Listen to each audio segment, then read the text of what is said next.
Hi, we are a synthetic biology group from MITA International School.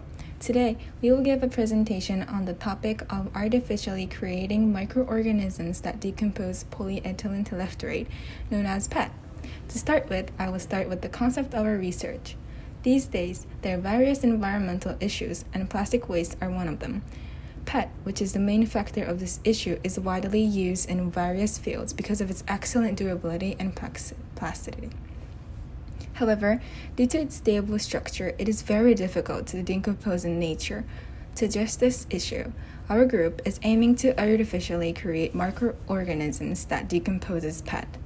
Recently, PET degradation enzyme termed PETase from the bacterium Edenella saccaiensis was found, which uses PET as its nutrient. It may seem as this enzyme will solve the issue. However, the enzymatic degradation is limited because of its low structural stability of enzyme and its impossibility of producing enzyme. To solve this, we decided to use Escherichia coli to produce PET degrading microbe.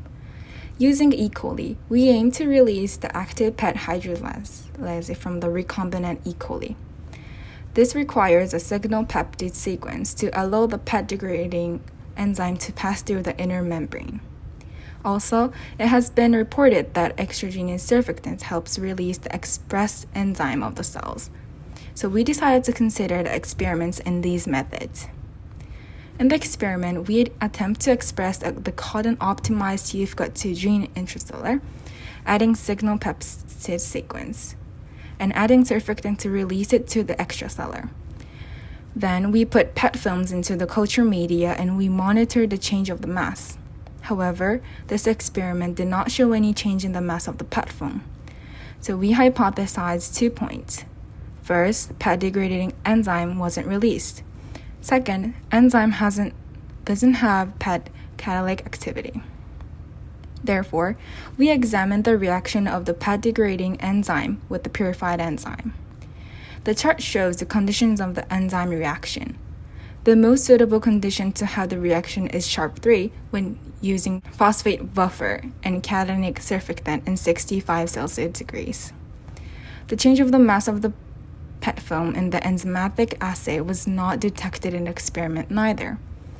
From the result of the SDS page, concentration and emergence of TFCOT2 was confirmed.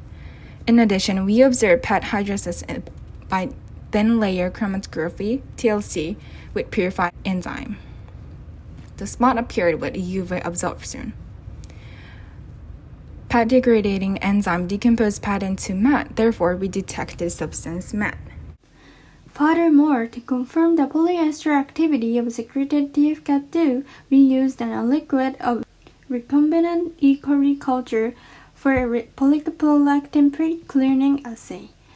PCl was decomposed and the hydrolytic activity of TFCOT2 was observed. In this experiment, a clear zone was observed only when inoculating E. coli herbally the TFCOT2 gene. This shows that hydrolytic activity of TFCOT2 can be detected. Although the PET degrading enzyme has been successfully purified, we could not confirm PET degrading activity and change of mass. It has been reported MET inhibition is the major factor slowing PET hydrolysis by TFCOT2, and we considered product concentration could be reduced by increasing the volumes of reaction solution and perform alleviation of inhibition. To add on, we considered 2 points. First, PET degrading enzyme was immersed in E. coli. Second, enzyme was released extracellular while holding ester hydrolytic activity.